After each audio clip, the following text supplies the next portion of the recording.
नमस्कार सांग मैंने मु ट्रावेलर आपण स्वागत जनाऊँ मोर एक नुआ ब्लॉग को मु आसी जाइए भुवनेश्वर एक ऐतिह्य शक्तिपीठ को जार इतिहास और तार कारुकार्य ओडिशा प्रसिद्ध लाभ कर तार नाम हूँ मेघेश्वर टेम्पल।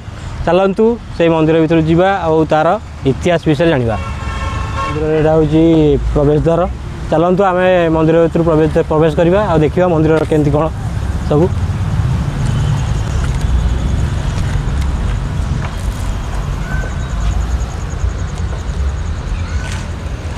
ये हूँ सांग मैंने ये मंदिर महादेव जो कहते मेघेश्वर महादेव मंदिर। चलतु जीवा मंदिर भीतर दर्शन करवा।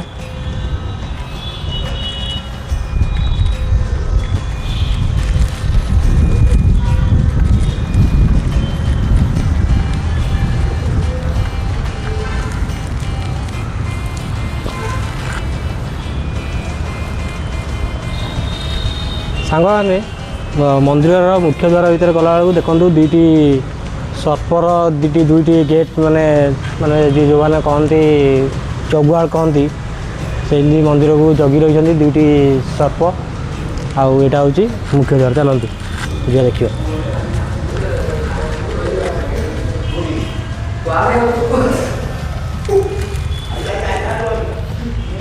मंदिर चारिपटे चिमिड़ी मैंने बहुत संख्यार अच्छा।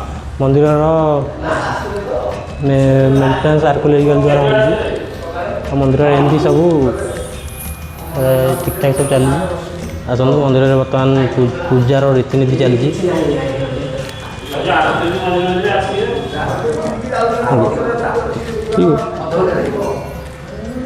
तो सांग मैंने चलतु बर्तमान मंदिर आरती समय ये तो से मंदिर कार्यक्रम विधि चली से आम मंदिर भीतर भगवान देखी पारे। चलते आम मंदिर चारिपाखे देखिए कौन कौन सब अच्छी।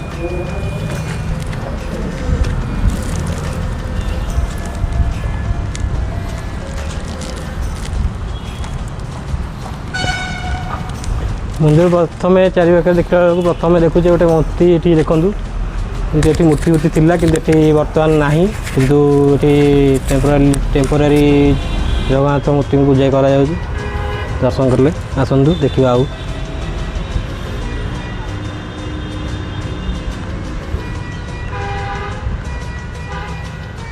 ये महादेव गोटे शिला अच्छी ये महादेव आ सर्प जे बासुकी नाग भी रही।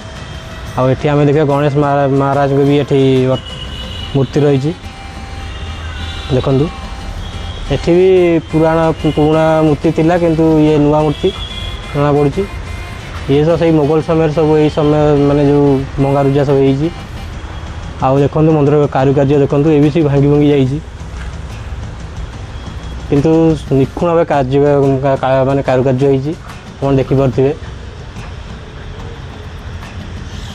आसतु एपटा आगे देखीदे समय बहुत अभाव दिया हो तो आपन को जल्दी रे देखई दूची। एपट भी ये देखु मूर्ति अच्छी कार्तिकेश्वर बोधे ये से भग्न अवस्था अच्छी कि कारुकार्य देखो पूरा निखुण भाव हो। समय राजा महाराजा टाइम रे बहुत निखुण भाव कार्य आज जहाँकि आजिका मंदिर नुआ मंदिर देखा मिलूना। देखो एपट भी आ गए मूर्ति रही ये पादकुंड रही जहाँ मंदिर बाबा पाखु पादुका से जमा हो। मंदिर गोटे पार्श्वर देखु एपटे पोखरी गोटे रही जार माने भगवान जहाँ नीतिकांति हुए सब यही पोखरी पानी पानी जाए चाप खेलती। आसन देखिए पोखरी भी दृश्य देखीदेवा टे। आसतु देखु सुंदर पुष्करिणी अच्छी आउ कौन देखिए। आसतु पार्श्वर पार्क फार्क अच्छी। आसतु देखीदेवा बुली आसी।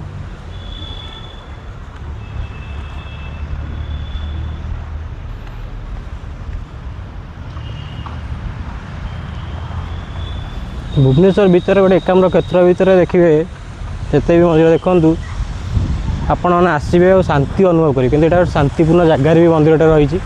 आपण आसिले टाइम स्पेंड करेंगे ଆଉ ଠାକୁରଙ୍କର ଆଶୀର୍ବାଦ ବି ନେଇପାରିବେ। ଚାଲନ୍ତୁ ବାପା ମାଆଙ୍କ ମନ୍ଦିର ଦେଖିଲେ କେମିତି ଲାଗିଲା କହିବେ। ମନ୍ଦିର ଦର୍ଶନ କଲେ ବର୍ତ୍ତମାନ ମନ୍ଦିର ବିଷୟରେ କିଛି ଇତିହାସ, ମନ୍ଦିର ବିଷୟରେ କିଛି ଇତିହାସ ଜାଣିବା। ଏଇଟା 1100ରୁ 1200 ଶତାବ୍ଦୀ ଭିତରେ ତିଆରି ହୋଇଥିଲା। ଆଉ ଆମର ଦ୍ୱିତୀୟ ଅନଙ୍ଗ ଭୀମଦେବଙ୍କ ଅନୁଜ ରାଜା ସ୍ୱପ୍ନେଶ୍ୱର ଦେବଙ୍କ ଦ୍ୱାରା ଏଇଟା ମନ୍ଦିରଟି ନିର୍ମାଣ କରାଯାଇଥିଲା। ମାନେ ଏହାର ଇତିହାସ ଏତିକି ଥିଲା, ଯାହା ଅନଲାଇନ୍ ଦ୍ୱାରା ଯାହା ଜାଣିଲି କି ଇତିହାସବାଦୀଙ୍କ ଦ୍ୱାରା ଜାଣିଥିଲି ସେତିକି ଆପଣଙ୍କୁ ଜଣାଇଲି। ତ ଆପଣ ଯଦି ଚାହୁଁଛନ୍ତି ଏ ମନ୍ଦିରକୁ ଆସିବା ପାଇଁକା, ଏ ଲିଙ୍ଗରାଜ ମନ୍ଦିର 2 କିଲୋମିଟର ଆଉ ଟଙ୍କପାଣି ରୋଡ଼ରୁ 1.5 କିଲୋମିଟର ଦୂରରେ ଅବସ୍ଥିତ। ତ ନିଶ୍ଚିନ୍ତ ଭାବେ ଏ ମନ୍ଦିରକୁ ଦର୍ଶନ କରିବାକୁ ଆସନ୍ତୁ। ଆଉ ଯଦି ଭିଡ଼ିଓଟି ଆପଣଙ୍କୁ ଭଲ ଲାଗିଛି ତ ଲାଇକ୍, କମେଣ୍ଟ, ସେୟାର କରିବା ଦ୍ୱାରା ଜଣାଇବେ। ଆଉ ଆଜିର এই ବ୍ଲଗ୍ଟି ଏଇଠି ରଖୁଛି। ଜୟ ଜଗନ୍ନାଥ, ଜୟ ବାଲିଙ୍ଗରାଜ।